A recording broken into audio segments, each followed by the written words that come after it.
This is it, guys. The final round of the UCI Mountain Bike World Cup before the Olympics get started in just under 3 weeks' time. And what a fitting place for it. The French Alps, where historic Le Jet provides the perfect testing ground. By the end of today, we will have a clear idea of what we can expect when our athletes take the starting line in Paris. Plus, there are just 3 rounds remaining towards the overall World Cup title, adding plenty of spice into the mix.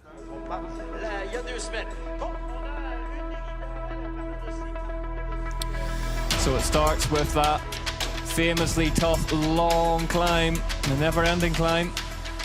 Certainly feels like it when you're riding it. Then heads up into the wood line. Technical descents are plenty. Lots and lots of routes in there. Before it heads back up again, really a tale of 2 climbs and 2 descents, drops down through the big bike park turns, heads through this really tricky piste section. It's been soaked all night, massive amounts of water falling last night. Until they go green, Sam Gaze in the middle, getting swallowed up. Bad start for Gaze as he slips the pedal. Simon Andreasen disappears up the road. Charlie Aldridge, Alan Haverly, Cannondale Factory Racing 1, 2, 3 up the hill, joined by Lukas Schwarzbauer.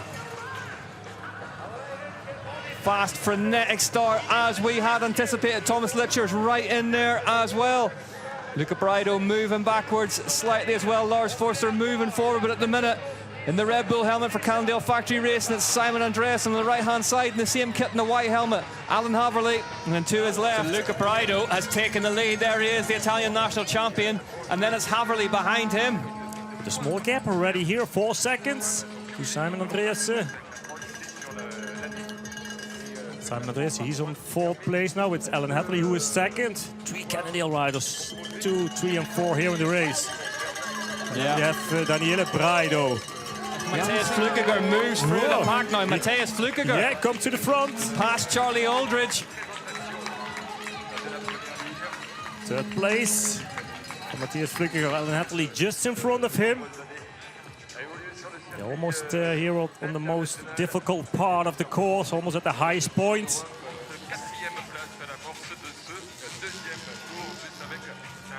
Here we go. This is how Luca Braido got in the lead on the last lap. Oh, what a performance to overtake these riders. Long-range cruise missile of an attack. Took 3 riders in one go and then just kept going, Bart. Yeah, it's really a real attack of him. Wow. Just bends his elbow around the tree there. Luca Braido, absolutely superb. Would love to see a replay of that. Look at Matthias Flukiger, already back on the wheel of Alan Haverly in front of him. The 3 of these at the front now. Ollie back together again. It's Braido from Haverly from Flukiger. Is there any opportunity to work together here, or is this going to be a straight-out gunfight? I think on this circuit, there's very little flat sections. You're straight from the descent, straight into the climb, so it's every man for himself. But I was amazed just watching from the outside was the speed of Flukiger on the way up through. So he had to start on the 3rd row due to that kind of poorer short track. But different tactics here for Matthias Flukiger. He's running this section. Flukiger running past. But it works Alan out for Haverly. him. then he's slow. I'm telling you now, that will not have gone down well with the South African, but he's got the move done, Flukiger. So it's Braido, Flukiger, Haverly all together, and they are 21, well, Lukas Schwarzbauer is 21 seconds off the lead.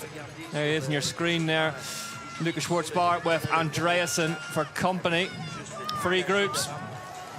Here's Flukiger into the lead now. We did say he was looking good. He fancies turn to front here. And this technical section now really suits the Swiss. Look at Alan Haverly putting the effort in to get right back up on the back of him again. Yeah, Matthias Flukiger likes to lead. Yeah, this is an attack. Whoa. Flukiger nearly out the front door. Big save. Yeah, 7 seconds now for Luca Braido. Yeah, and Gaze continued his move. He was in the middle of that bunch. He's now pushing the front of it now, back up into 6th place.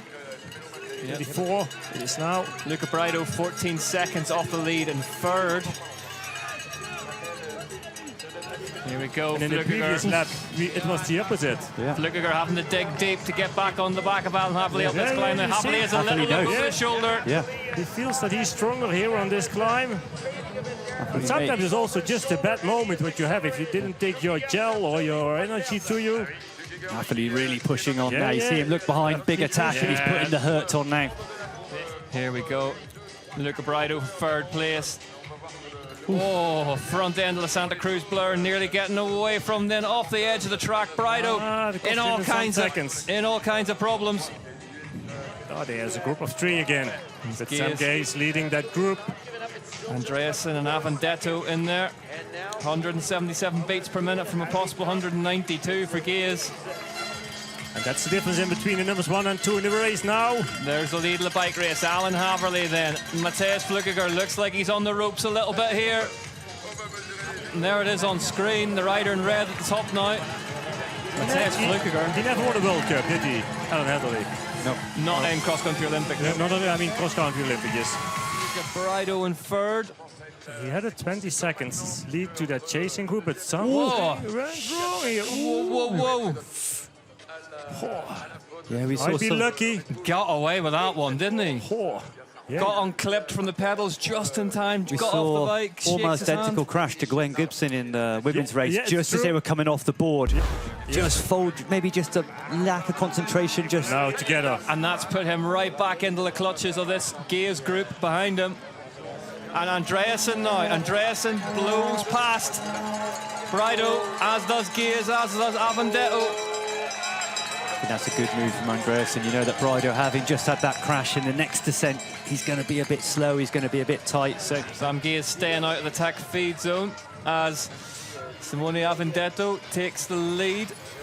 Here we go. Oh yeah, it was just going wrong for a while and he stopped really suddenly there. Yeah. It's a hard crash on his side. You never want to see that when a rider hits the deck and stops. There is the leader, Alan Haverly, on the number 2 bike for Cannondale Factory Racing, chipping away at this track in Leger. Looking really strong, Bart, up out the saddle. Yeah, I mean, he's having a good time here on this course. You can see how he's pedaling. He looks relaxed, but going very fast. Well, there's more attacks going on deeper in the group. Gaze and This is a short track. And it's to cover off an attack from Simone Avendetto. Yeah, but also Simon Andres is still looking strong. Yeah. He responds immediately when Sam Gaze attacked. Well, here they are. Yeah, if we speak about the French riders, I mean, Pauline Franc-Prevot and Luana Lecomte, definitely. Gaze off the bike, just loses the front end, jumps off.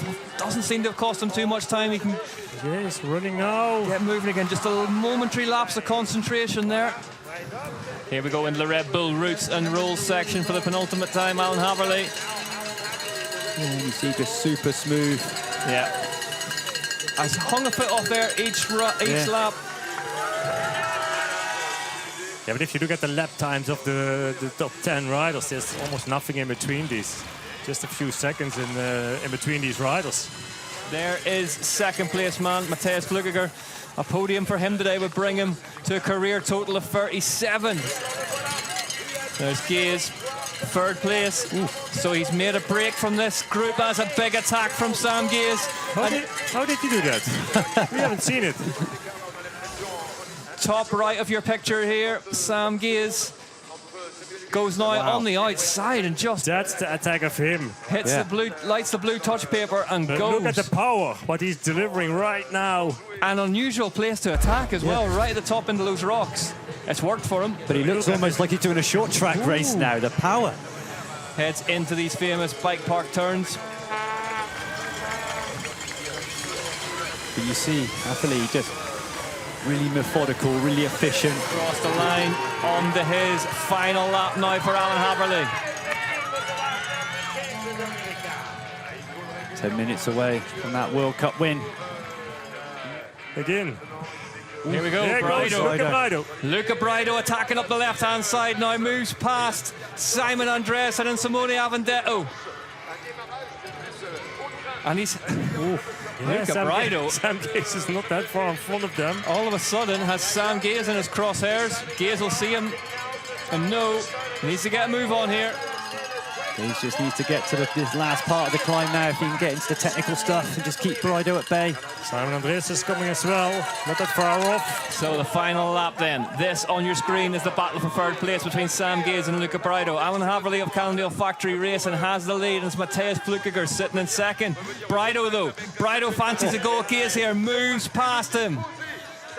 Brido up into third place late in the day for Santa Cruz RockShox Pro Team. What a race he had. He was on the third place for a long time, and now suddenly he's back again on that third place. This is one of them. You see, sliding over these roots. All three together. Woods and rolls. Andreassen's got a neat little line on the inside. Yeah. Everyone's going sharp right of a big tree. He just cuts around the other side of it. Oh, Sam Gaze Gaze goes down.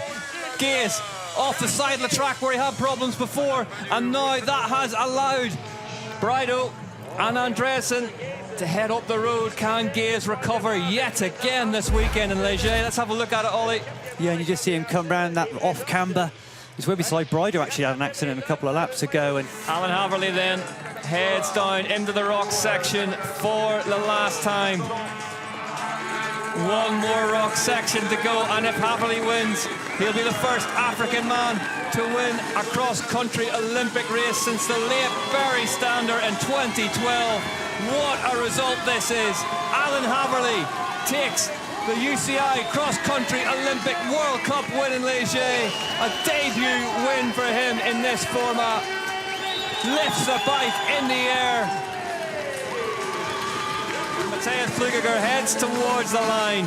Second place today for the Thomas Maxson Swiss Mountain Bike Racing. Team leader shakes a finger. Big smile for Alan Haverly. Plenty of respect between these two. And now we're going to the battle for third place. Simon Andreassen leads Luca Brido into the last stages of this race. Brido has been so brave throughout. Andreassen has done so much work. What's it going to come down to? Andreassen covers off that inside line. It's going to head to a sprint. Has Brido got enough in the bank to get past Andreassen? He's going to have to come from a long way. No, Brido sits up. It's not his today. The day belongs to Cannondale Factory Racing. Simon Andreassen, home in third place, celebrates with Alan Haverly their second XCO win of the year. Luca Brido. Yeah, I mean, unreal weekend. Yeah, I mean, we spoke before the race, and I kind of mentioned the double, and yeah, I think I kind of visualized it, and yeah, I'm so happy to have executed it. I mean, yeah, unreal weekend for myself and for the team. To have two boys on the box in both races, I mean, yeah, good sign for the team, and especially for me leading to the games around the corner. The first African man to take to a UCI World Cup podium since the late Barry Stander in 2012. In the top spot, Alan Haverly takes the win. His first cross-country Olympic. Top step for Cannondale Factory Racing. Alan Haverly wins in Haute-Savoie Leger.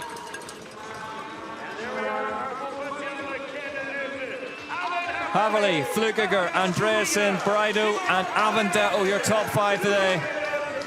Confirmation of the results then. Haverly, Flukiger, Andreassen, Brido, Avendetto, Gaze, Schwarzbar, Geoffrey Colelli-Tap, Philippe and Colledani. Alan Haverly then takes the lead off the cross-country Olympic overall standings ahead of Scherter, Colombo, Schwarzbar, Gaze, Flukiger, Koretsky, Blevins, Brido and Saru.